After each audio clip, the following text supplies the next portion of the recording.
my mind, utopia and dystopia are not the polar opposites. They're just twin aspects of the same human history. So the first point I would make is to distinguish between the idea of utopia as it's normally understood, which is a blueprint, a blueprint as the utopian socialists did in the 19th century, that we have a plan for the transformation of society, and that all that has to happen is that people believe in this project, and through reason we will persuade people, through reason and practical demonstration of how wonderful our system is, we will change the world. And of course, that aspect of utopianism as a blueprint, as a model for that we have got everything sorted out, now we shall go and build it, was very, very common, I think, amongst early modernist architects. And I think very problematically so, as we have come to realize. So that's the most conventional way of understanding utopia, as an image, as a blueprint, as something that we can go out and build. But Ernst Bloch introduced this other idea that for me is very important, and he called it the utopian function, which is less about the idea of utopia as a blueprint and more about the process of thinking, for imagining, what he called to illuminate the possibilities for rearranging social and political relations. And he reserved a great role for art and literature to be able to do this, to be able to imagine other states of being, to imagine and to dream of a world that isn't that has somehow transcended many of the contradictions that we face on our day-to-day basis. Now, this can be very problematic as well, and he was criticized by many people at the time. He was a contemporary of Adorno and Horkheimer for being rather idealistic. But I like this idea. And he had other words as well. He used the German word Vorschein, which translates roughly as the anticipatory illumination. And again, this is a rather great thing. It's not to say that is the way it's going to be, but to have a belief that through trying, through making, through drawing, through writing, we can begin to articulate some of the values and ideals that in or through some process of liberation we might try to realize. And there's another thing that he introduced alongside the wish landscape, alongside the anticipatory illumination, which is just simply this idea of hope and of belief. And another contemporary was the sociologist Karl Mannheim. Again, he was very heavily criticized, particularly by Marxists, but he put it very simply, and again, it's something that I think for me is a rather powerful idea. To relinquish utopias means that humankind loses its will to shape history and therewith the ability to understand it. And I think, again, it's one of these sentences that is pregnant with meaning but simultaneously very problematic. Anyway, in a nutshell, this is the other kind of way of defining utopia, not as an object, not as a state of being that we have to build, but rather as a process of thinking, a process of dreaming, a process of hoping, without which I think we lose sight of why we are here on planet Earth. I would quote probably Guy Debord, actually, who wrote Society of the Spectacle, which has become strangely popular, really, amongst students and architecture students. And they say, well, why are you reading that? Are you a revolutionary anarchist? Anyway, to paraphrase him, he said, for those of you that say the Paris Commune of 1871 was a complete and utter failure, how would you know you weren't there? And what he meant by that, what seems to be a slightly glib commentary, was that for kind of 6 weeks, 2 months, a different window and a completely different universe had been opened up in Paris. And similar things happened in places in the immediate aftermath of the Russian Revolution, and again in Barcelona during 1936. So these little windows on another world is in many ways what Bloch would have called, if you like, I guess, a wish landscape, an anticipatory illumination. But in these particular cases, they were practical. They actually happened. So, for instance, in Paris, in the Paris Commune of 1871, as we know, very famously, God is declared dead. Women are declared kind of like equal with men. There's a program to take into some form of cooperative and public ownership the workshops and so on. So it's quite a radical transformation of everyday life based on the collective kind of organisation of the everyday. So churches were turned into theatres and so on and so on. So, yes, it's more famous, really, for the fact that it got kind of like savage and 30,000 communards got killed. But for those that experience and live through it, it actually happened. So these things, for me, are less failures than really, really important signs that it is possible not only to imagine and to dream, but to practically experiment with different ways of organising ourselves and different ways of organising our cities.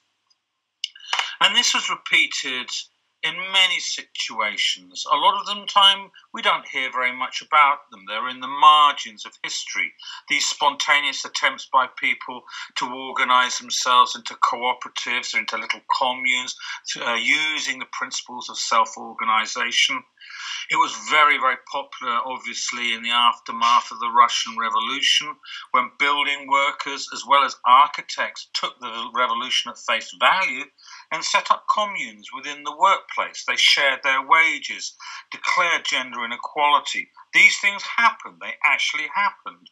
And it politicized many people. Of course, that particular aspect of the Soviet experiment was crushed by the dictatorship that evolved during the 1920s.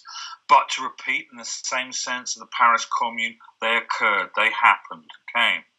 Similarly, in Barcelona, they never developed plans for the radical reorganization of the city as such, but for several months, there was no reported crime in Barcelona. As similar to the stories about the Paris Commune, people policed themselves, people shared property, people literally took command over the organisation of their daily lives, from the feeding of people, to the use of public buildings and public spaces, okay, down to policing themselves, to ensure that, some kind of like notion of civic order was maintained, because despite the stereotypical kind of like image of an anarchist believing in chaos, most what you call libertarian anarchists on the, if you like, anarcho-communists recognize the need for some form of social regulation. And these are very famous examples, but UK history is littered with other examples in which some notion of collective organisation and an aspiration to somehow place things into communal ownership are very powerful in England and in Scotland. As part of the radical independence campaign in Scotland, there was this movement picking up on the Lefebvrean idea of reclaiming the commons, something that David Harvey picked up. And so it was the programme, I think it was in England as well, but it became very powerful in Scotland to do with reclaim the commons. In Scotland, like in England, the commons were literally common land. That's what they meant. Terra Comum, as you've translated it into Portuguese. And these were common lands for people to graze their animals, principally for grazing animals. And they were propertyless, in a sense. They were there for all the community to use. What happened in England beginning in the 14th century was what became known as the enclosures.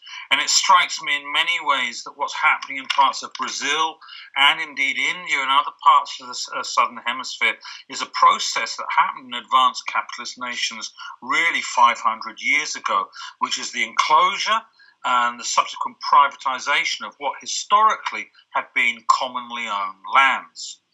So what happened prior to the English Revolution was that bit by bit by bit, the landlords and the landowning class stole what was common lands. They're called the enclosures quite simply because they put fences around it and declared it private property. And frequently they were backed up legally by either the local magistrates or indeed the Crown. So during the Great English Revolution of 1648, and it was the English Revolution, interesting enough, was the first that declared God is dead, and also to reclaim the common land. So it was a program in the 17th century in England to take all of the land into common ownership, which is an extraordinary kind of like vision, way before Paris and way before anything in Russian Revolution and even dawned, really. And as part of that program, launched not just by the Levellers, but the more militant wing of the movement, who were called the Diggers, was to set up a program for building hospitals, schools, and welfare housing for the poor throughout the districts of England and Wales. In other words, they had a campaign or a program to build something akin to a welfare state that wouldn't happen for another 300 years. Of course, all these experiments in the common ownership of land and of, prototype welfare states was crushed with the restoration of the monarchy. So it happened very early in England, which is one of the reasons why England was one of the oldest capitalist countries. In Scotland, it happened later, principally at the turn of the 19th century, but a similar issue occurred. Common lands, literally, that were held in common by local clans in their villages that were shared for grazing animals, was slowly seized by the landowning class by force, by murder, Let's be very, very clear about it. The history of land ownership in England, like the history of land ownership in Scotland, is a history of murder, theft, and conquest, And bit by bit, the common lands that people needed and survived on were privatized and taken in to private ownership by the big, increasingly wealthy landowning class. What happened was the subsistence farmers got pushed off the land, and they had two options: either to go to the factories in Glasgow or to the new mines and silver and steel yards, or the cast iron as it was then, or flee to the sea, which they did, and then they entered ships, and that's when the great Scottish diaspora started. So we have this extraordinary situation in Scotland where 90% of the land is privately owned by a handful of individuals who got that land effectively by theft and by military conquest going back over hundreds of years. So this idea that's powerful in England and really resonates particularly strongly in Scotland is this idea of reclaiming the commons, reclaiming the ancient rights that we have, that we all have throughout the world, to collectively own the earth's resources, and on a more practical basis to continue farming and so on like this. And there have been some examples of community buyouts in Scotland that are really interesting, where local people have grouped together and fought court cases and so on. There's a really interesting activist movement led by a man called Andy Whiteman in Scotland called The Poor Have No Lawyers, that is trying to document the history of land ownership in Scotland, not least so that when the movement to reclaim the commons occurs, let's say in a particular neighbourhood, and a landlord said, this is mine, we can go, well, show us the documents, show us the deeds that give you the legal right to privately own that land. And frequently they can't. And so it's becoming increasingly interesting. And as you know, it's a big, powerful movement in England. What is more interesting, though, is because this is talking about rural land, and it becomes even more interesting when we start talking about reclaiming the commons in urban situations. And there are a few experiments beginning, little stories that we're hearing about of people testing the law and testing how powerful the lobbies are. To what extent is it possible to imagine something that's relatively easy to accomplish in the countryside in an urban situation? Yeah, very slowly. I mean, there's just small little experiments on little parcels of derelict land. We'll go, well, look, this land is derelict. It has been. Who owns it? But they shifted the law there so that you used to be able to go and, under freedom of information, find out who owns an empty property. And this is connected, of course, to the old squatting scene that I was part of back in London many years ago. But now you have to pay property by property. So if you want to find out who owns a street, it costs an absolute fortune. And this is being done for obvious reasons. But there are precedents for this idea of the commons, which is the early squatting movement. And squatting's been going on for centuries, but it acquired a new lease of life really in the 1960s and the 1970s. And when I first went to London in the late 1970s, we went to a place called the Advisory Service for Squatters. There was a kind of anarcho left-field organisation that had a map of all the empty property and land in London. And in those times, if you went there and if you managed to get into the property without causing damage, without being seen, you had the right to stay there. And it could take a year, 2 years to get a sheriff's order to evict you. In the meantime, and there were many cases, we used to do the houses up, put the electricity on, ventilate them, make repairs, make the places habitable. And so from this, the cooperative movement began to develop in the 1970s and 80s. But most of the squatting scene was closed down by Margaret Thatcher, needless to say, who changed the law and gave local authorities or the police the right to evict people within 24 hours. But I've been watching the squatting scene in São Paulo and other Brazilian cities as it unfolds, and I think that's very interesting as well.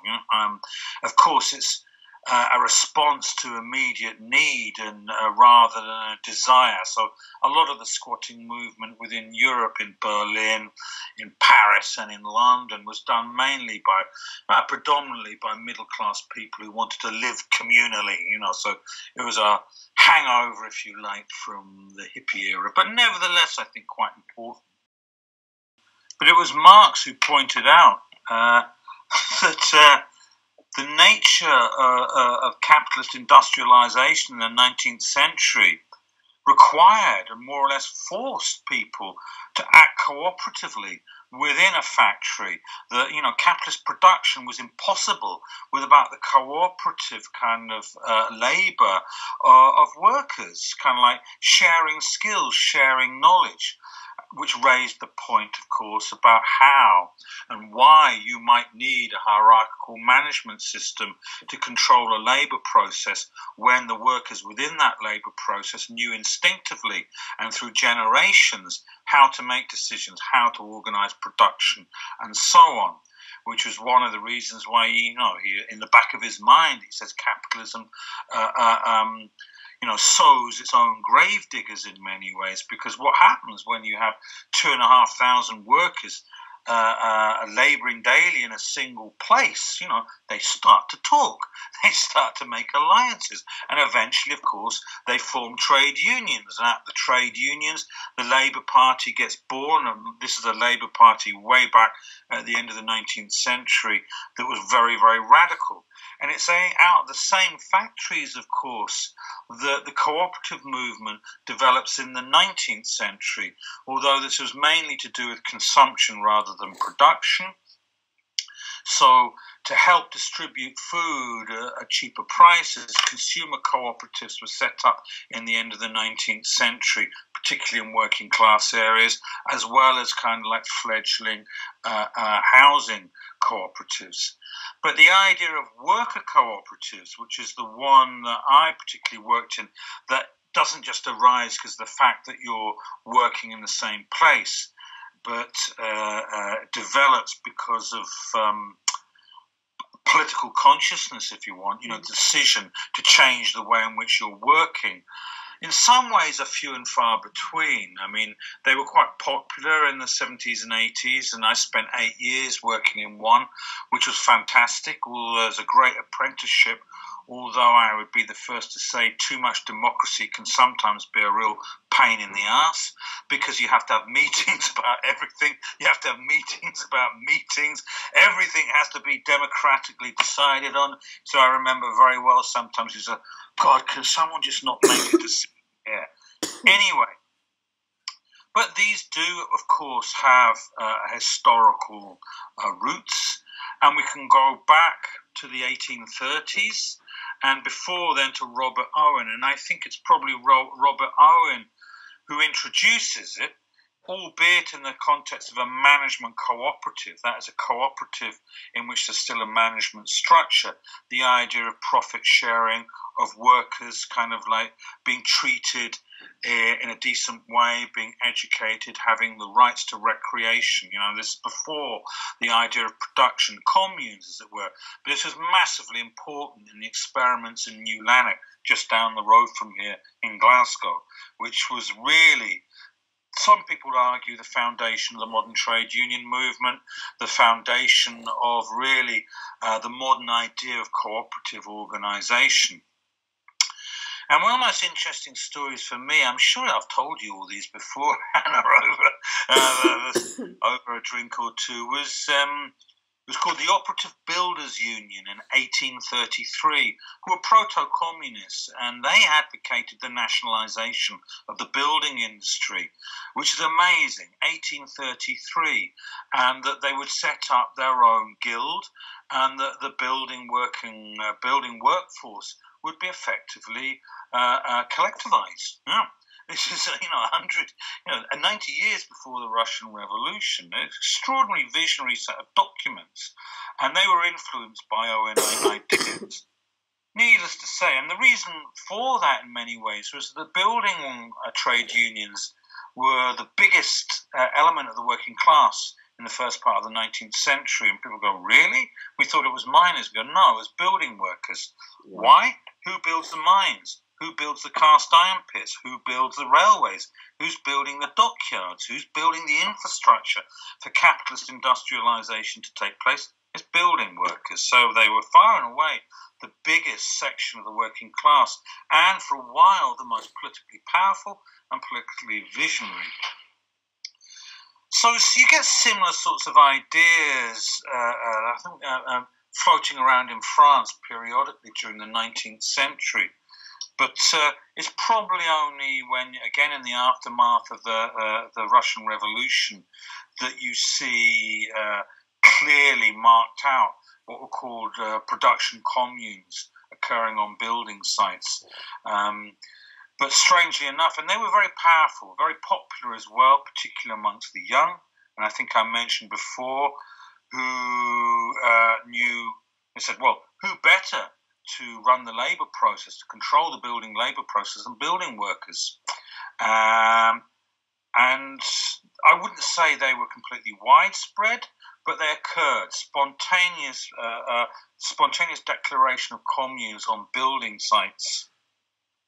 And these were all closed down. They were all closed down when Stalin comes to power. He accuses of petty bourgeois egalitarianism and closes down all these experiments, if you like, in spontaneous communism.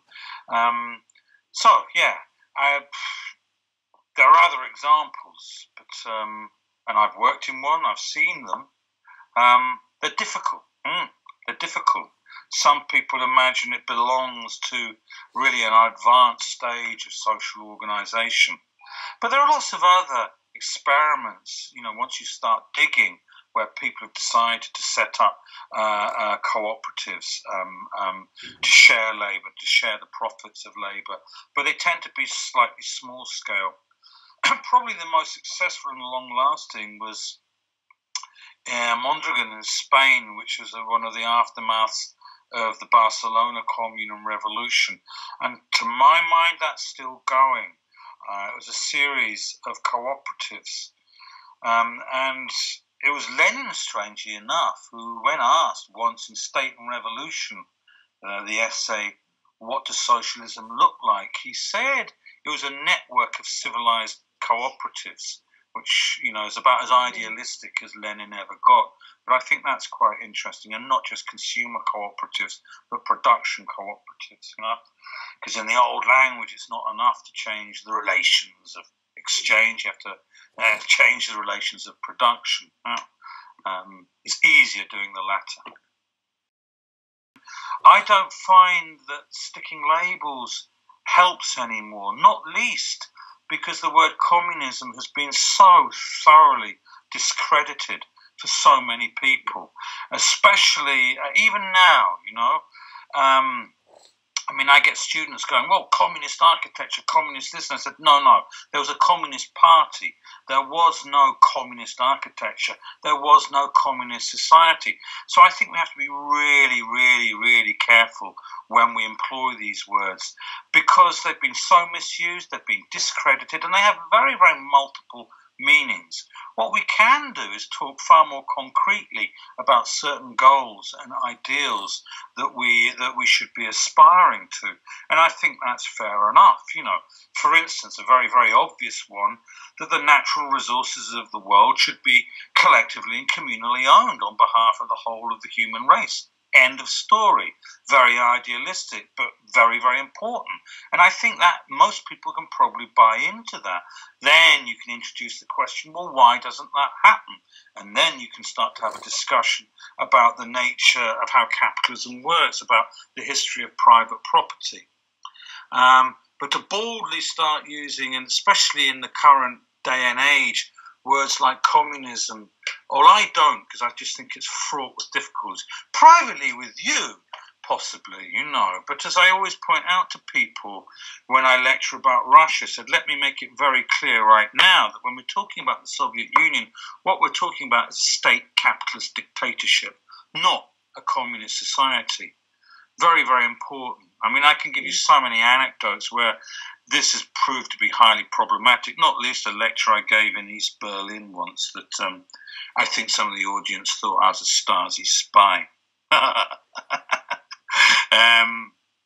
So is there a communist architecture? No. Is there a communist city? No. Is there a socialist architecture? No. Is there a socialist city? No. But what we can talk about is programs, okay? Concrete programs that aspire to create the world and make the city in a different way. And I think that's where we're on more solid ground when we talk about these things, yeah. So, for instance, it's about the rights of workers in any organisation employing more than 12 people to decide on the key decisions about what they're doing and how they're doing it. By the way, that was one of the early programs from the Russian Revolution, these little things that are forgotten. So there's an example. I mean, this is why I go back to many of these revolutionary moments, because the manifestos are there. They need changing, they need updating, but in many cases, they're very, very clearly articulated. And that particular one, since we're talking about producers and workers in factories and on building sites, is really powerful. You know, all kind of like firms with more than 12 employees will be taken into collective ownership, okay, and will become supervised by the Soviet, and the Soviet in Russian means council. Amazing. What an amazing idea. And it became known then as, you know, the collective, the Council of Workers Collectives was an idea that was born in the 1920s and reappeared in the 1980s, a little bit too late, unfortunately, to rescue the Soviet Union. Because despite all the repressions, the gulags, there was still lying there embedded this belief, you know, that hadn't gone entirely. You know, and this knowledge that, you know, McDonaldsville and kind of like the US of A isn't necessarily nirvana after all. And there's something rather special about the Soviet experiment. Well, one last thing, because I don't talk about these in the abstract, as you know, I write about it, and I've been teaching for 30 years. So, yeah, I infuse both what I teach in lectures and in workshops. I don't run studios anymore, but precisely this sensibility and this desire, to make the world anew. And if you like, to create and speculate on alternative realities. And I think that's the principal function of any educational process. If it isn't inviting people to imagine and speculate on a world beyond, then we are really not fulfilling our function, I think, as teachers. Nowadays, I do talk to students about joy and beauty. These things that were banished from the vocabulary that if people are, when you use these words to me years ago, I go, oh dear, oh Lord, sounds thoroughly counter-revolutionary.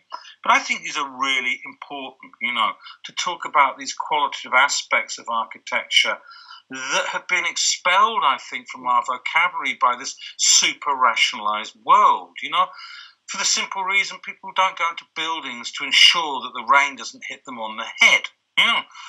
They go into a building, hopefully, to have their spirits uplifted, to engage in some sort of extraordinary emotional experience. Well, not all the time necessarily, but that should be our goal. And that's what makes, I think, architecture potentially interesting. The discourse about joy and pleasure, what that really relates to is something else that I wrote about a few years ago, which is what I call the ludic imagination, remembering how to play, ludic as in ludo, to play. And again, this is something that's being removed from the architectural curriculum, Increasingly, our place is like training people for the building industry. And that's not what an architectural education is about.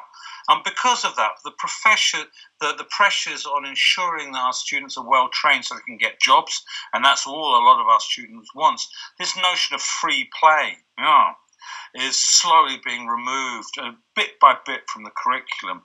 And a few places where people and students can still do it is on the sort of courses that I run. And it's literally coming and inviting students to play with ideas and not worry about making mistakes. Maybe I should have added one last word just to point out that it's not that I've lost hope in practical politics, but I have been an activist since I was about 16. And you get a little bit tired, but yes, I've increasingly taken a sideways steps into the realm of fiction, or rather the borders between fiction and non-fiction, because I think that can be an equally effective way of transmitting ideas and proselytizing ideas, as we know, through stories. And I guess that's what I've always been doing anyway, just telling stories. I think they're getting better.